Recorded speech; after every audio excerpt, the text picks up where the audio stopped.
On June 6th, 2004, the sporting world prepared for what everyone assumed was an inevitable coronation.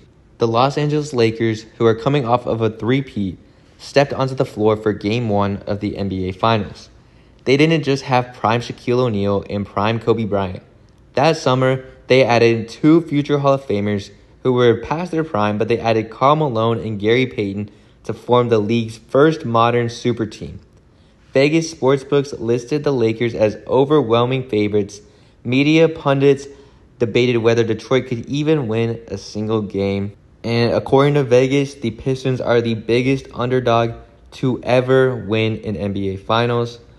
On the other side stood the Detroit Pistons, which was a team without a single current All-Star or a scoring title contender. A blue-collar squad made of draft outcasts, late bloomers, and a mid-season trade acquisition who played one game for Atlanta before being shipped to Detroit. 5 games later, the Hall of Fame Lakers weren't just beaten, they were thoroughly dismantled. The dynasty was fractured, Phil Jackson walked away, Shaq was traded to Miami weeks later, and the NBA was changed forever. How did a team of no-name starters hold prime Kobe Bryant to 38% shooting and choke out a multi-million-dollar offense? In this video, I'm going to be deep diving into the film, the advanced statistics, the defensive schemes, and the locker room fractures of the 2004 NBA Finals. Make sure to like the video and subscribe with notifications turned on because these videos take hours and hours to produce, and I post NBA videos every single day. Other than that, let's get straight into the video. To understand Game 1, you have to understand the ticking time bomb that was the 2003-2004 Los Angeles Lakers. After losing to San Antonio in the 2003 Western Conference semifinals, the Lakers GM made a splash that sent shockwaves through the NBA. He signed legendary veterans Karl Malone and Gary Payton for under-market contracts. On paper, it looked like a video game cheat code. Shaquille O'Neal was the most unstoppable interior force in basketball history. Kobe Bryant was the undisputed best perimeter scorer in the world. Karl Malone was the number 2 all-time leading scorer in NBA history, and Gary Payton was the glove and a defensive icon and veteran floor general. But behind the star power, the infrastructure was rotting. The Shaq vs. Kobe feud, the relationship had degraded into open verbal warfare in the media. Shaq was shouting "pay me" at owner Jerry Buss during preseason games while Kobe was on expiring contract status. Gary Payton hated Phil Jackson's triangle offense. Payton was a pick-and-roll point guard who wanted freedom. Jackson wanted him to drop the ball into the post and stand in the corner. And then Malone missed 39 games during the regular season with a torn MCL. Though he did return for the playoffs, he was running on one healthy leg by the time the finals arrived. Despite the dysfunction, LA navigated a treacherous Western Conference playoff field, surviving Derek Fisher's 0.4-second shot against San Antonio and then defeating Kevin Garnett's Minnesota Timberwolves. They entered the finals arrogant, expecting their talent alone to just carry them to another ring. While the Lakers were a collection of superstars, the Detroit Pistons were built brick by Hall of Fame GM Joe Dumars. Look at how Detroit assembled their 5 starters. Ben Wallace was undrafted out of Virginia Union. He got traded to Detroit in 2000 as a throw-in piece for Grant Hill. He transformed into a 4-time DPOY, which is tied for the most ever still. And they also had Chauncey Billups, who was the number 3 pick in 1997, who played for 5 different teams in his first 5 seasons. And he was honestly labeled as a draft bust before finding a home in Detroit. They also had Richard "Rip" Hamilton, who got traded from Washington for Jerry Stackhouse, a marathon runner in high tops who covered up to 4 miles per game running off-ball screens. And then they had Tayshaun Prince, who was drafted 23rd overall in 2002, who had a 6'9", he was a 6'9" wing with a 7'2" wingspan. The final piece was added at the February 2004 trade deadline. Dumars acquired Rasheed Wallace from Atlanta. She brought perimeter shooting, elite post defense, and a fiery swagger that bonded the locker room. Under legendary head coach Larry Brown, Detroit became a defensive meat grinder. Before the trade for Rasheed Wallace, the Pistons allowed 87.7 points per game, after the trade, they allowed 78.9 points per game. They held 5 consecutive teams to under 70 points, and they had the number 1 defensive rating in the NBA over the final 2 months. This is arguably the greatest defensive team in NBA history. I might make a whole nother video on that, but that's just the stats for right now. Now let's get into the tactical genius of this series. How do you defend prime Shaquille O'Neal without letting Kobe Bryant, Gary Payton, and Karl Malone torch you? Historically, every team that played the Lakers faced a poison pill dilemma. The option A was either to double team Shaq in the post, and then Shaq would pass out to open three-point shooters, and Kobe would shred you one-on-one on the weak side. Or option B was just to single cover Shaq, but Shaq would drop 45 points on 75% shooting and foul out your entire front court. Larry Brown chose an insane third strategy. Single cover Shaq using Ben Wallace and Eldon Campbell, but front the post and cut off the entry angles. To front the post, Ben Wallace used his lower body center of gravity to push Shaq out to 8 to 10 feet from the basket before the entry pass is thrown, forcing high arc float passes that give perimeter defenders time to recover. Because Ben Wallace fights Shaq one-on-one inside, Tayshaun Prince, Chauncey Billups, and Rip Hamilton never leave their man.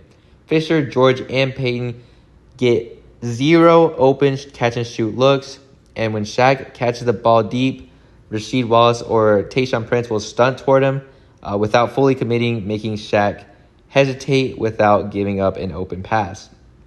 If you look at the statistical result of this scheme in the Lakers' first three-peat, Shaq put up 35.9 points per game on 22.1 field goals attempted, and the Lakers' role players' three-point percentage was at 38.5%, but against Detroit, Shaq still had 26.6 points per game on 16.8 field goals attempt, but the Lakers' role players' three-point percentage was at 25%.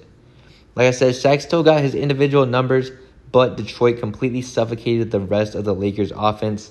The Lakers' role players were rendered completely useless. While Ben Wallace was fighting Shaq in the trenches, sophomore wing Tayshaun Prince was assigned the most terrifying job in all of basketball, which was guarding Kobe Bryant one-on-one.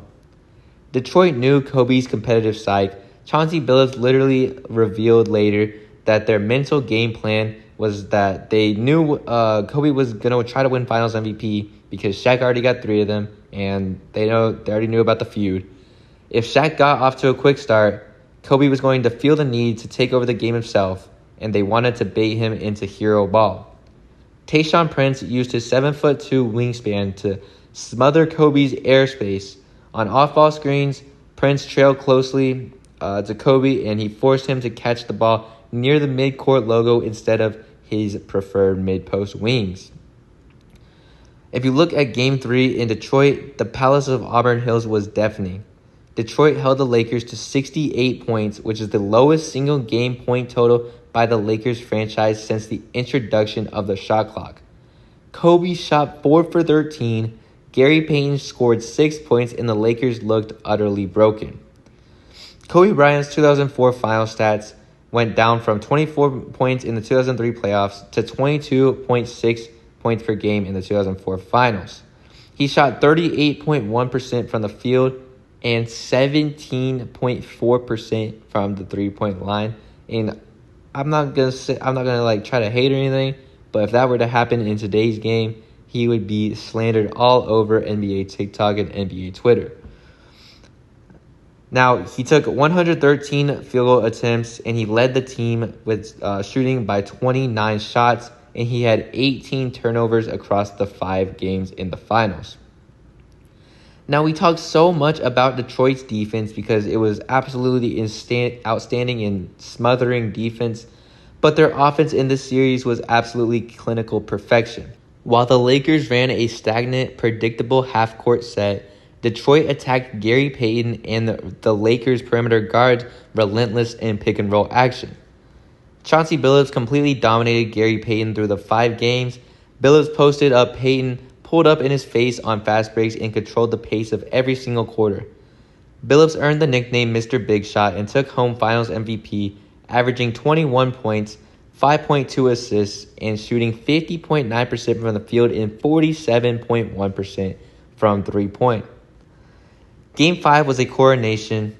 Ben Wallace put up a monster performance with 18 points and 22 rebounds, outworking Shaquille O'Neal, prime Shaq, on the offensive glass. Rip Hamilton dropped 21 points, and when the final buzzer sounded at 100-87, the Detroit Pistons had pulled off not only the biggest upset in finals history, but a 4-1 series victory that absolutely nobody, unless Detroit fans, nobody saw coming. The 2004 NBA Finals wasn't just a championship victory, it was a cultural reset for professional basketball. It proved that a team bound together by accountability, elite defensive discipline, unselfish passing, and chemistry could defeat a star-studded super team built on ego and individual accolades.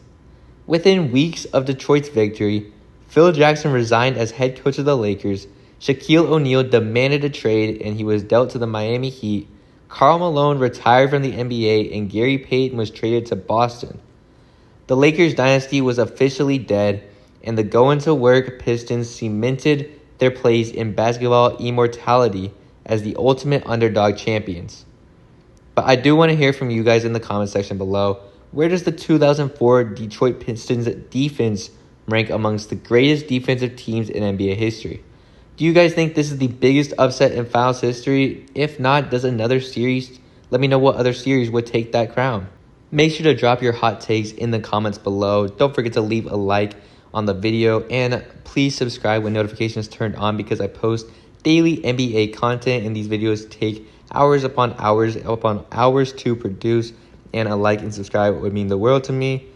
Other than that, that's going to do it for this video. I appreciate every single one of you guys for watching and watching the channel and just watching these videos in general and supporting my channel.